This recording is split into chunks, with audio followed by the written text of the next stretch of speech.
Netflix was all of a sudden like wide open. They were completely open to do wild stuff now because they're like, look, fuck all this woke shit. This is not profitable.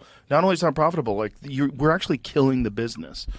And you're killing the business of comedy because people watch these specials and like, what is this? Like you made a DEI comedy special or, you know, an inclusive comedy special where you're letting people do comedy in the biggest form in the world just because they fit this particular group of people, this particular political group. It's crazy. It's identity politics in the worst way possible because it's counterproductive for your business. Your business is to provide entertainment.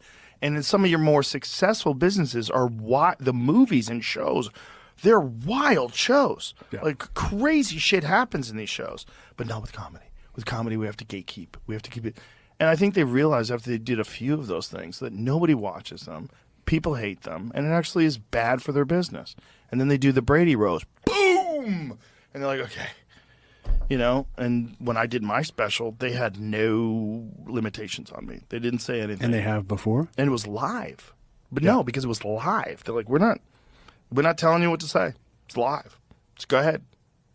We trust you. They went to see me live at the club. They're like, okay. I'm like, really? Okay. Sure. They're letting it go. Now, Tony has a special that's coming out on Netflix. They're doing Kill Tony is on Netflix now. Really? He's doing more roasts on Netflix. Yeah. It's great. That's what you need. And then I think it's also the competition with YouTube because so many people like Shane put his special out on YouTube. Ari put Jew on YouTube. So many people are putting these wild specials on YouTube and they're getting massive numbers. Yeah. Massive numbers. And so I think they're just like, look, we're in the fucking business. Like, what are we doing? This is obviously like super popular and people love it. And it's also really good. This is really good comedy. Like, what are we doing? What are we doing? Going broke. Going woke. Let's go back to where we were. And now that Trump's in office, it's like, well, the whole country leans in that direction now. So people want you to get more wild. SNL's kind of funny again? They've had some funny sketches. Yeah. They had Shane on twice. They had Shane on twice? Yeah. I know. Yeah, so it's good. It's good for comedy. It's good. Comedy has to be looser. You have to be more wild. It doesn't mean you're cruel. It doesn't mean you're evil. It's just comedy. Just like movies where people get shot, that's not evil either.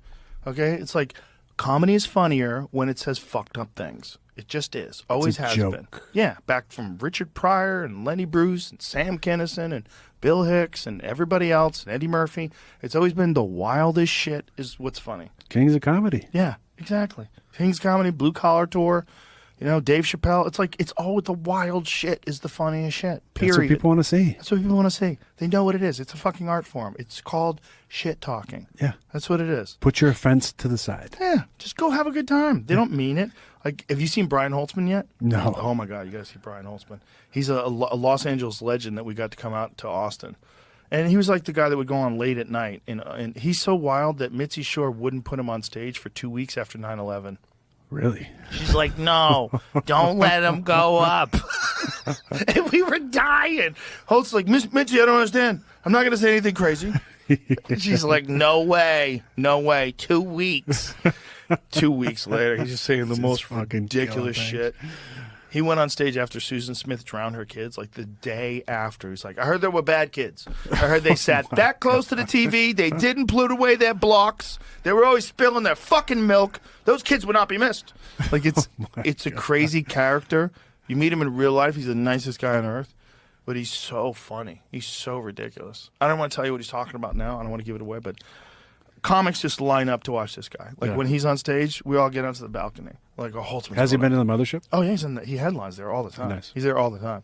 He wasn't having an audience in L.A. because they were putting him late at night. And here we're like, throw him up at 10 o'clock. Let him headline. Yeah. Give him 40 minutes, man. Let him go off. I love it. It's fun. It's a good time for comedy. A really good time for comedy. But movies, though, we need movies. Yeah. Movies haven't caught up, though. No, but have you seen... I'm not saying we got to go make Tropic Thunder multiple times. Have you seen Segura's new Netflix series? No. Oh, my God. Is it? It's so crazy. Yeah. It's so crazy. It's called Bad Thoughts. Okay. It's these short sketches, these short films, essentially. They're all like short, like 5-10 minute films. Yeah. and there's just a bunch of them, and they're fucking ridiculous, like so outrageous and so crazy that you're watching like, no, oh my god, what the fuck, dude? Is it just really him wild. Or is Bert with him? A bunch of people. No, Bert is not in it, and Bert actually made a video Bert's on congratulating the outs. Tom and Bert's on the saying, outs. "I don't know why I wasn't on it. Did you think about me having me on it?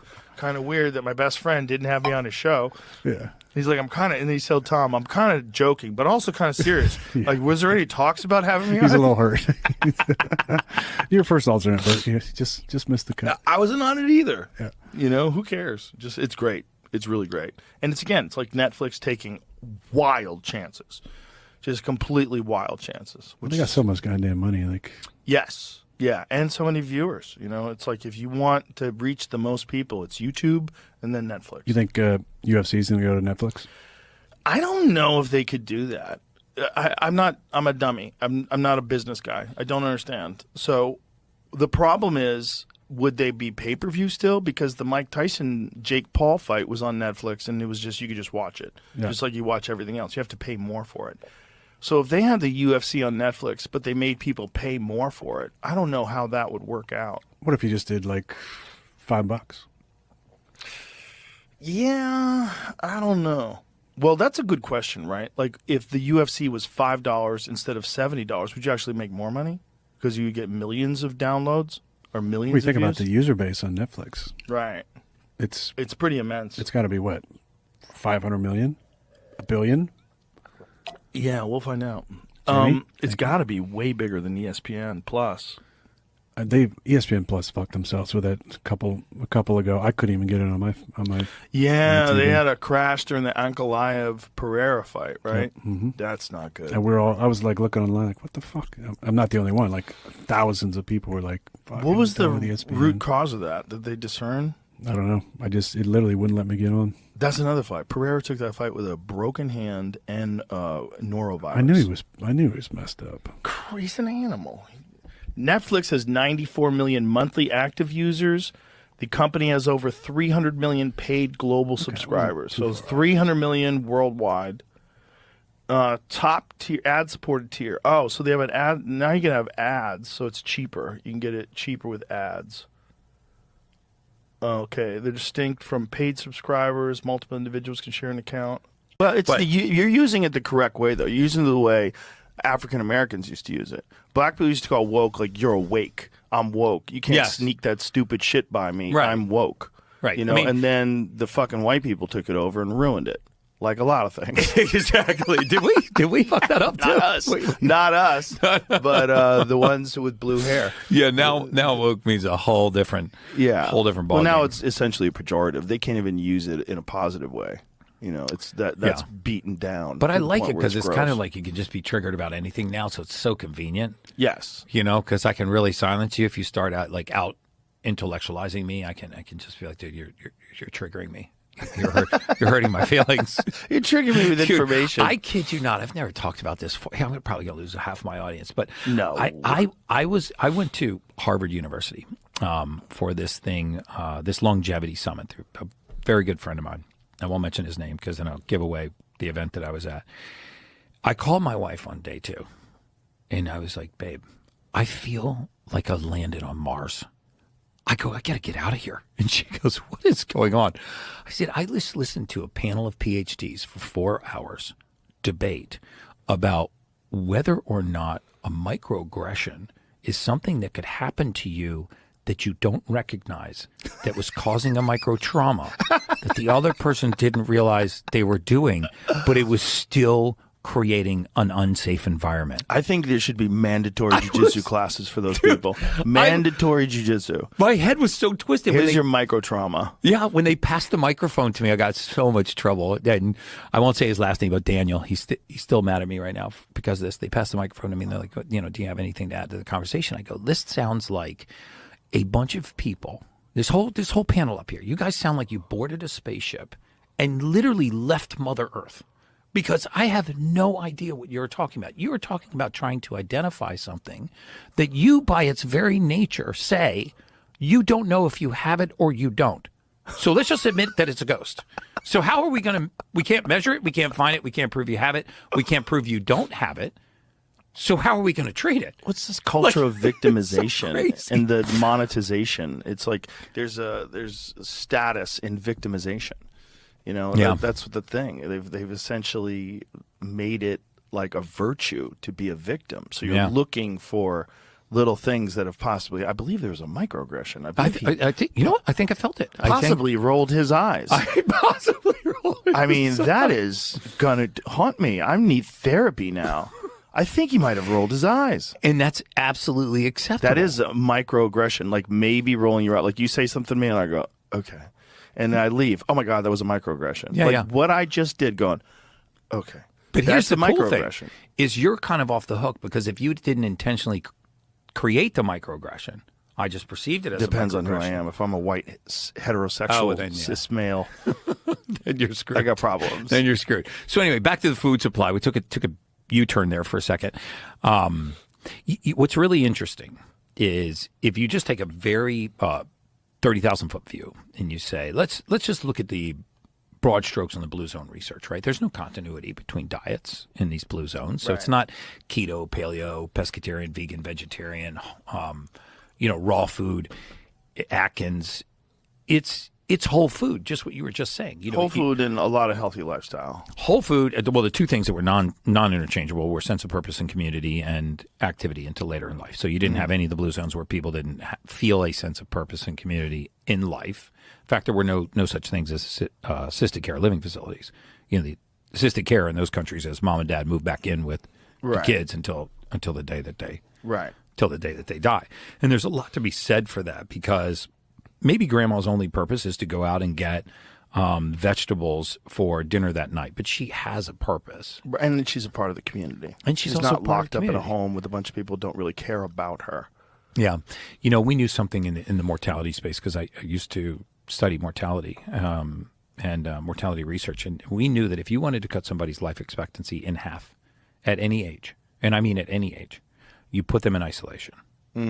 So as soon as you create isolation, you dramatically reduce, if not half, the life expectancy. Now, later in life, we would call this broken heart syndrome, caregiver syndrome, and these were actually very valid syndromes. So if we actually were doing the life expectancy on an elderly spouse who was still applying for insurance, or we were looking at what's called a second to die claim on life insurance policy, and one spouse had passed away, we would dramatically reduce the life expectancy of the second spouse.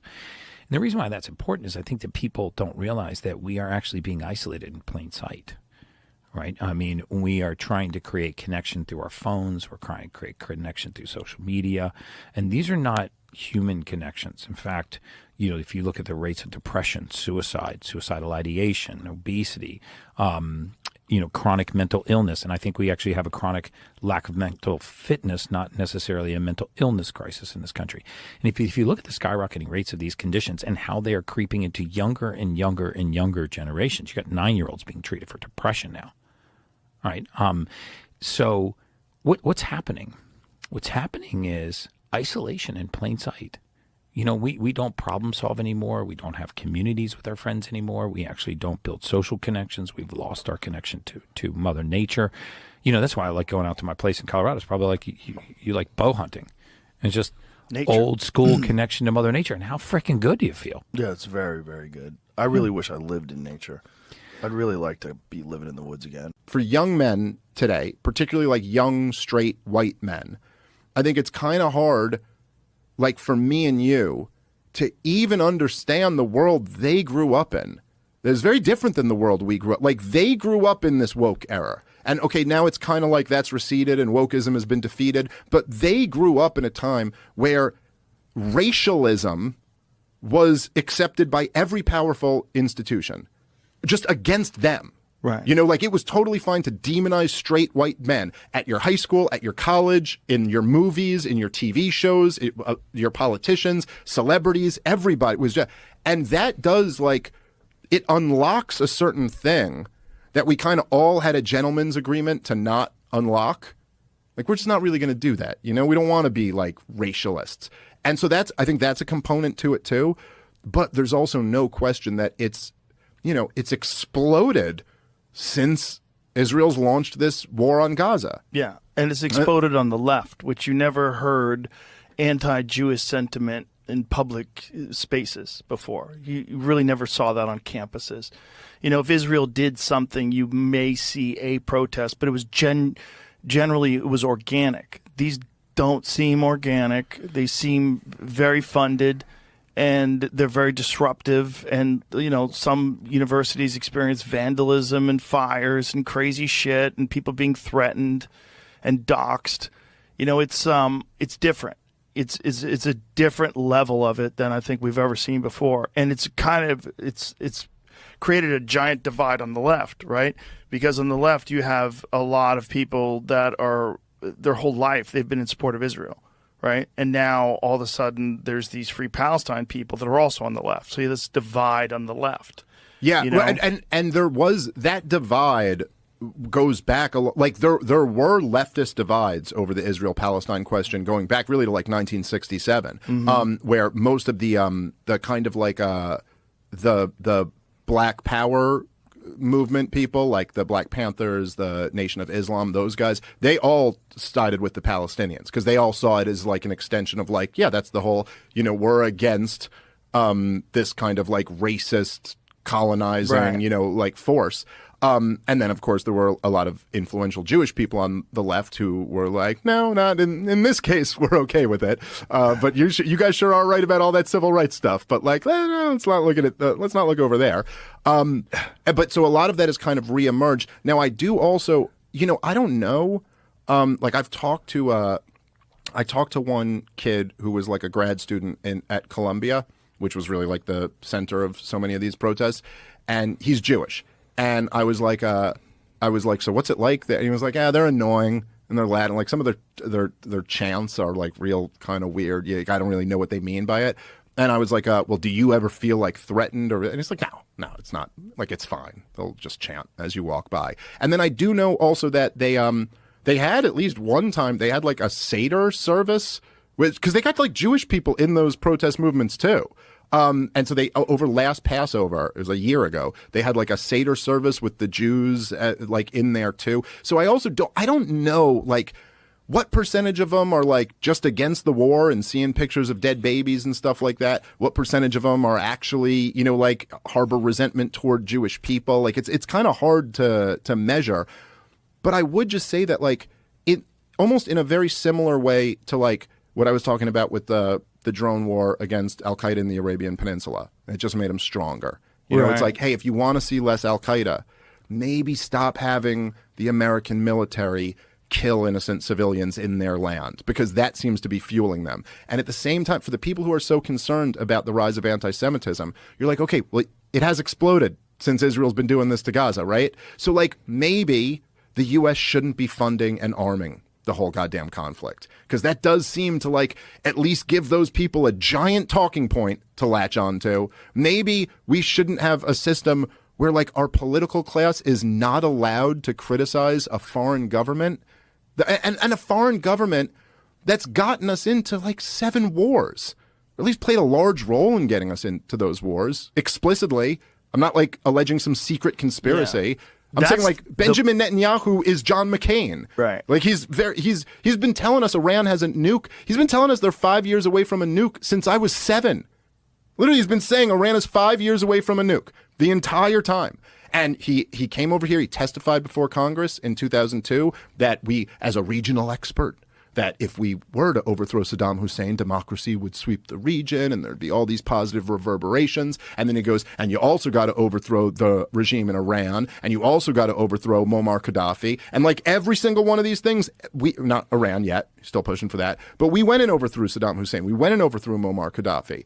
And I don't know what swept the region, but it wasn't democracy. Yeah, so now if you notice the spin on it, they're putting it all on her. I mean, I'm sure she sucks, but she is very young. She's a fucking kid, right? She didn't write that script, though, right? And I don't think she made the no dwarves decisions. That was Sir Peter Dinklage. That was crazy, right? The script was Wait a screwed minute, from how the much start. did this cost? They should get Doge to look into this movie. They spent $250 million making that movie. But imagine you spend $250 million and you get some young girl and you don't kind of talk to her about like, hey, you know, don't get political. You're young. and I know you have opinions about things, but should be just about the movie. Well, Let's just to defend Big Head Girl, let me tell you something. The message of the movie is to be that bitch. That's the message that they wrote a script that's telling girls, I don't need nobody tells me I'm a 20-year-old girl, so obviously I should run my mouth all the time. That's the theme of the new Snow White. no, really? Yes. Now, It's not the same story? no. So now they've put it all on her. Now they've failed. Here's what happened. She made the cardinal error of saying free Palestine on Twitter. So she could say all that men are bad and it's this and that. But once you do that, now they've put the entire weight of the failure upon her. When really, it's like making Jimmy Fallon apologize for doing a Chris Rock impression when Lauren and a team of lawyers and consultants decided if it was okay, the amount of brown they put on him to simulate Chris Rock. Right. You think Jimmy Fallon made that call? But he's got to sit there and apologize to a white... Robin DiAngelo comes on. I'm not watching this. Am I dreaming? And he's like, he's clearly drunk, and I don't blame him. And he's like, thanks so much for coming on. I really appreciate it. She goes, you see, Jimmy, this weird nun lady is like giving him a lecture. Did you ever see her in that Matt Walsh movie? Did you see Am I Racist? No. It's fucking hilarious. I know about, we put her in Prez Trek, the thing I did made with Kyle, the Star Trek of Biden. In Am I Racist, Matt Walsh, didn't he get her to give someone money for reparations? Didn't that happen? Did you see the movie? No, but I saw. He's He's a fake academic who's talking to her, and he's like a fake woke guy with like a fake ponytail, and he gets her to say the most ridiculous shit. It's so funny because her money depends on it. And he said something interesting. I saw him talking about, which is the reason. Because why would these people sit here and he used to say about the Daily Show? Why would they sit there and be on the thing? And he goes, "Oh, they're aware, but they want the plug. Do you understand? Their demographic wants to see them be stupid, and they're going to defend them no matter what. So it don't matter. The why they would sit there and be part of that. She didn't have any idea that that's what it was. But even like she thought she was doing. They were doing some kind of a documentary on race from like a woke perspective. Well, like, I don't think. Look at what he says about it. I would have to ask him like what the premise was that he set up. The other lady, the lady with the colored hair that he kept asking about, that was What is a Woman? If you enjoyed today's episode on JRE Plus, don't forget to give it a thumbs up and share your thoughts in the comments below. Thank you.